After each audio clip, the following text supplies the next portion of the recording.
Ladies and gentlemen, are you ready? What's cracking, dog? What it do? This is R2 Radio. R2 Radio? With the homeboy Roro and your homegirl Risa. Check it out.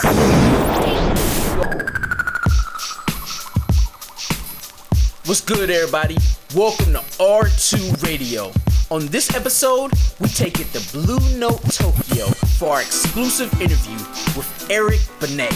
Hey, what's up? This is Eric Benet, and I want y'all to check out my man Roro, and you gotta check out my girl Risa on R2 Radio. Welcome back to Japan. You come here so many times. Arigatou gozaimasu. Thank you. Yep, so we really appreciate you sitting down and doing this interview with us. My pleasure. Yeah, and so I guess I'll start the interview, and I know you probably get this all the time. What inspired you to do music? Well, I think I'm just the product of a very musical family growing up. I'm the baby of 3 older sisters and 1 older brother, and everybody sang, everybody played instruments, and so that's just how I was immersed in this environment. And so I've been musical for as long as I can remember for that reason. Wow, do you play any instruments? I dabble on keyboards, I dabble on guitar, so I mean, music is just in me. I see. Wow. Yeah. So I see. When you first started, you was in a group, with your sister. Yeah. How was it transitioning from being in a group to a solo artist? It was creatively it was easy, but emotionally it was kind of challenging. Like creatively it was just easy for me to come up with songs and find my voice, both figuratively and literally, musically. But emotionally, it was just kind of difficult to transition because I was always used to having my sister on the road. Your family, yeah. I always used to have family with me, and then all of a sudden I was like doing it by myself. So it felt a bit lonely at first. Oh, I see. Yeah. Well, one of your biggest songs is Spend My Life, featuring Tamia. Thank you. Can you tell us about the writing and production process when creating that? Yeah. Absolutely. So Spend My Life was a song, like actually most of my love songs that I write, I write them when I'm not in a relationship. Oh, really? Yeah, it's like I'm writing songs having like these fantasizing, wishful thinkings about the kind of love I want to be in. So, but Spend My Life was one of those songs. I was in the studio with my cousin George and my writing partner DeMonte, and I had the idea for the song, and so I put the vocal down, and we're listening back to the vocal, and I turned to them and I was like, this is gonna be my first #1. Oh, really? Wow. They were like, nah, man, I don't hear it. I was like, yeah, that's gonna be it. But I was just like, we need to put a female on it. And so we reached out to Tamia, and she loved it. So when you first made it, did you think, okay, I'm going to make this for female, or just after you was like, you know what, this needs a female? It was after. When I came up with the song, I thought it was just going to be like a ballad for me. So when I write songs, it's like I usually hear the melody completed, but the lyrics come later. Like I'll hear some of the lyrics. I get what you're talking about. Yeah, and by the time I finished all the lyrics, I was like, oh, this would be dope if the female sang that part. And so it wasn't conceived as a duet, but it definitely became a duet. And look what it is now. Yeah. Like, so many people around the world. Like I remember just waking up in the mornings. My mom used to play this all the time. That's what's up. So from that song, how did it feel to get nominated for Grammys and even win the NAACP award? Yeah, that was crazy. I mean, you gotta think back to, like, I just felt like a kid from Milwaukee.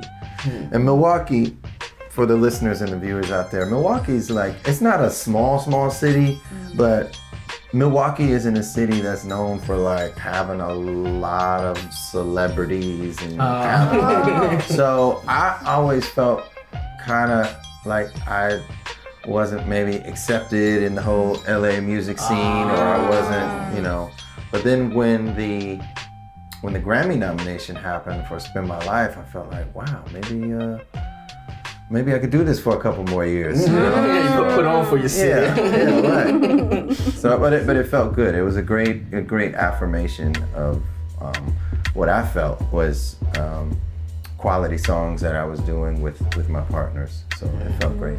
I see. You know, from your first album, True to Myself, in 1996, all the way to your last album, you know, that you've released, I think, 2016. 2016. You know, the names seem to give like chapters of your life. You know, it's kind of like Very music true. is somewhat your autobiography. Yeah. You know, is it like that? Very much so. Very much so. I think you can listen to some of the songs on all of those albums, and you can really pretty much hear where I'm at in my life at that point. So yeah, True to Myself was, at the time, it was kind of a different kind of a record for the moment, 1996, because you gotta remember the time. It was like New Jack Swing, and people were doing like a lot of drum programming and sequencing still, and R&B had a very distinctive sound back then. But on my record, I wanted to make a statement of the kind of artist I wanted to be. I wanted to have horns, I wanted to have live instrumentation, I wanted my music to feel organic and real. And so, you know, that's where I was in True to Myself. And then you can do that through all my albums, like Hurricane. I was going through like this very introspective, like, what does it all mean type vibe. So you can, you could definitely do that with my album. I see. So I seen an interview where you said Ronald Isley, you know, you would want to model your career after him. Can you tell us why? Well, not only is he a legend, you know, but like other qualities. Well, there are so many things about Ronald Isley that are worthy of emulating. First, if you're gonna be an artist, I think it's important to have a very distinctive vocal style and sound that is your own fingerprint. And you can listen to 2 seconds of Ronald Isley's voice and you know right away. That's him. And so I think that was that's one aspect of it. The other aspect of it is the structure of your songwriting needs to be great. You need to know how to write a song and have it feel like it's coming from your soul. And that's what I try to do. And then you look at Ronald Isley, I mean, we're talking about somebody who wrote songs the Beatles were singing. I mean, he, all the way up until like, here it is 2019, and you can hear Ronald Isley on the radio now. So it's quality, it's longevity, and it's it's meaningful, impactful music. I see. Great answer. I mean, speaking of longevity, you know, you've been in the music business for a long time. How have you stood the test of time in an industry that's changing daily?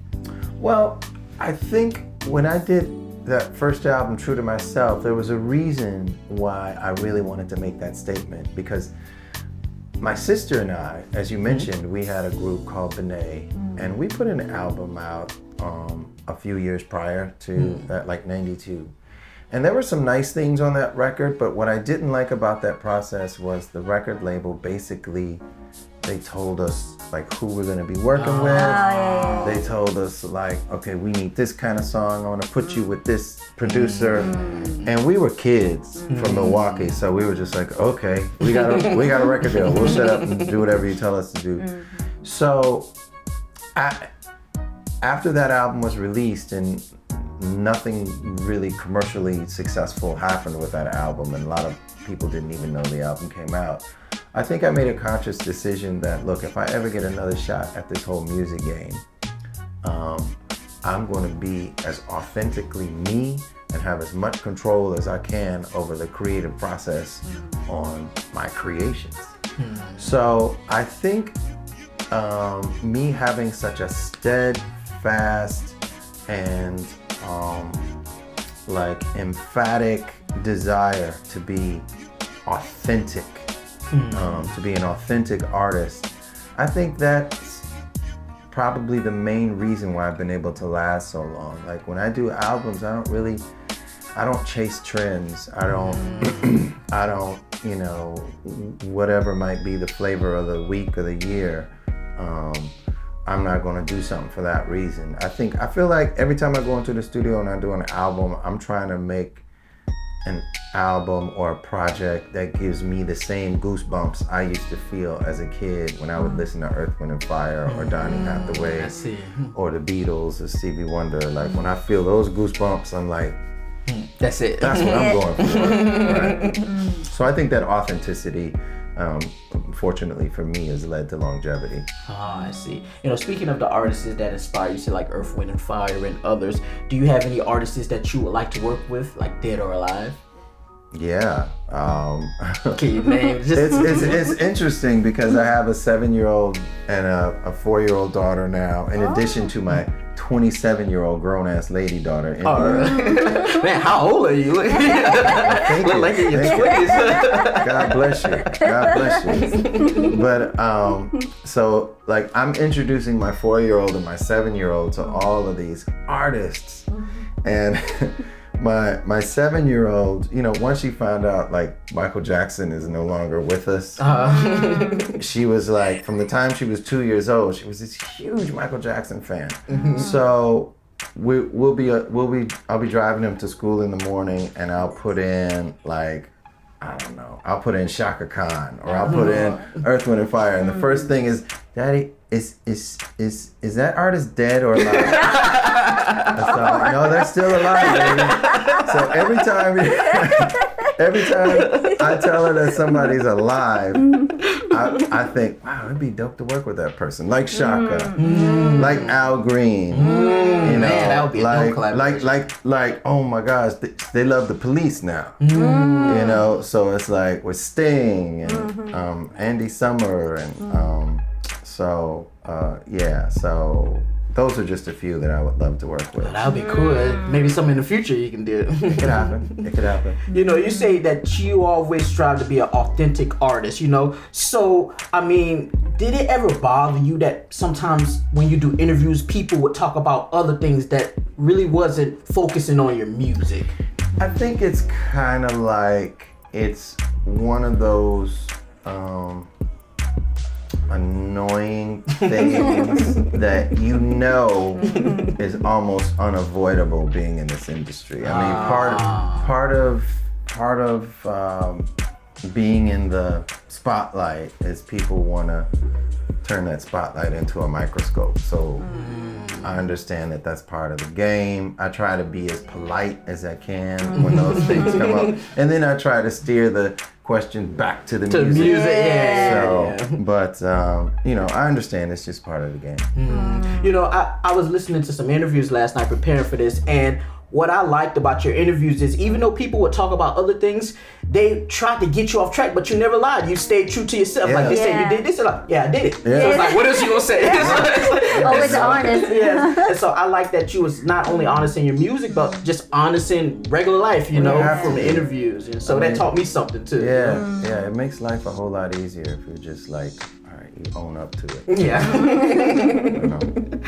I see. Right. So you've done, I hear jazz, you know, R&B, but do you listen to any other music or plan on doing any other types of genres? I'm open. I think what I naturally gravitate to is what you said, jazz and R&B and soul, and like there's like I love listening to music from the 40s, 1940s, like big band music, like Ella Fitzgerald and you know, like Frank Sinatra records and Tommy Dorsey and his orchestra. So I love that. I love any genre that's really well crafted, you know. I see. So what would you say is on your playlist right now? What's on my playlist right now? My playlist is probably a bunch of like old artists, like I just mentioned. But I like to listen to like out of the new kids. I like Anderson .Paak. I like her. I like Thundercat. I like Leona Lahavis. Yeah, so I like it seems like there's a new generation of artists that are truly embracing the musicianship of making music, you know, like not relying so much on loops and drum machines, but actually having like some of these kids are just like dope musicians and playing all these incredible tracks and constructing them from the drums to the strings. It's like it's really exciting right now, so I'm loving that. I feel a lot of people are more free now. They're not living in no box. They're doing whatever they want, and I think that's cool. True. I mean, so you've been doing music for a while, traveling all around the world. What keeps you going? Wow, that's a good question. Paying the mortgage. Let's see. No, I mean, I really love. It's almost like it feels weird to say music is what I do. It's just like such a part of me. It'd be like asking a fish. Ask a fish, hey, how do you like water? Yeah. I mean, I don't know anything else. So with music for me, it's just so much of my DNA. It's baked into the cake that is Eric Benet. So it's always going to be a part of whatever I do. But there are other things that I like to do also. I've started. I'm actually going to be. There's a script that I co-wrote with this brilliant screenwriter about 4 years ago, and we're finally getting it funded. So this year I'll be shooting that movie and starring in it, and the main character is a songwriter, and so I'm going to have to write all the music for the. Oh really? Wow. Yeah, but it'll be dope to incorporate my storytelling skills and movie making skills with my music, and it's always been a dream of mine. Oh wow! So looking forward to that. Yeah, I mean, I live in Los Angeles. Oh yeah. Everybody has a script in Los Angeles. It's like if you've ever been to the States, if you go to Nashville, if you go to any restaurant, the waitress or the waiter, they are either a music producer, engineer, or a songwriter. Now in LA, the waiter or the waitress is either they have a script or they are an actress or an actor. So it's like being in LA, I've had my script for 4 years, and it's really exciting to finally make it come to fruition. And do something also that's like you, basically, singer, songwriter. True. So it's like it matches you, sounds like. Yeah, it really does. It really does. So I'm anxiously looking forward to the film making chapter of my career in life. It's going to be fun. Oh, it'd be great. Looking forward to it. So, speaking Japan, you come here like every year, you know. I love it. And so, what do you like about Japan? Oh my gosh. So much that I love about Japan. So, one of the things that you notice immediately the first time I was here, when you get off the plane, in spite of the fact that there's so many people, there seems to be a real appreciation and respect for other people's space, and being polite and honorable to people that you meet, which is dope. We're back home. It's kind of the opposite, and it reflects from everything from feeling comfortable with somebody to like the trash or the litter that you see like on the street, which is almost non-existent here. And I love the fact that the Japanese people have such a deep appreciation for this American art form of soul and R&B, almost deeper appreciation than they do back home. I feel like back home, as far as like artists are, the emphasis is maybe a little bit more on on the drama that's happening in their life. Oh, yeah. Or the soap opera that is their relationship. Reality show. Right. But here it's like, no, we want to know about the music. Like we want to know about like where did that song come from? And then, so that's incredibly refreshing as well. So I just love Japan. I love coming here, and every time I leave, I'm like, man, when are we gonna get to Go back. What about food? Do you like any Japanese food? I love Japanese food. I love, of course, I love sushi. I love the udon, Japanese food. I love udon. You know, and I've also noticed here that when the Japanese restaurants do specific ethnic foods, like if you go to an Italian restaurant, they nail it. If you go to an Indian restaurant, they nail it. You know, so it's good. Like the attention to detail is on a whole nother level here, and I appreciate that too. When you first came here, did you have any like culture shock moments? I would say like the phrase culture shock kind of like feels almost like an uncomfortable feeling, but it wasn't like that at all. It was just culture awe. You know, I was like, wow, look, there's 100 people in that elevator and nobody's cussing anybody out. Everybody's Really quiet. Everybody's cool. This is crazy. You know, so yeah, so it was just like, yeah, culture appreciation. That's what it was. Oh, I see. Yeah. Okay, you've been through a lot in your career. If you can go back, you know, in time and speak to a younger Eric Benet, what would you tell him? I'd probably just tell him, you know, you have everything you need.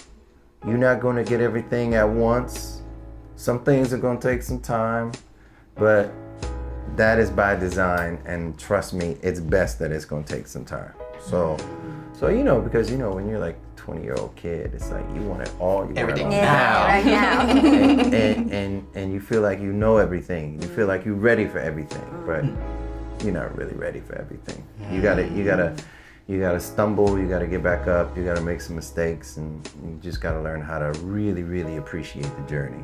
Oh, I see. So I'd probably tell my 20-year-old self something like that. I see. So do you have any new projects coming out? The film, immediately when I go back out, as soon as we leave Japan, we go to Germany, France, the UK. I'm not getting back home until like the beginning of March. Oh. But as soon as I go back home, I'm going into the studio to start working on the music for that film I was telling you about. So, which will be my next album. Also, it's going to be music and film. Oh, great. Yeah. Wow. Yeah. So can you give a final message to the RT Radio listeners out there? I just want to say I've been coming to Japan for 23 years now. And I'm grateful. Thank you so much for just embracing my music and making me fall in love with this incredible country deeper and more every time I come here. So thank you. Thank you very much for that interview. Hey, Really you got appreciate it. it. Thank you. I appreciate it. Thank you, Ruben. My pleasure.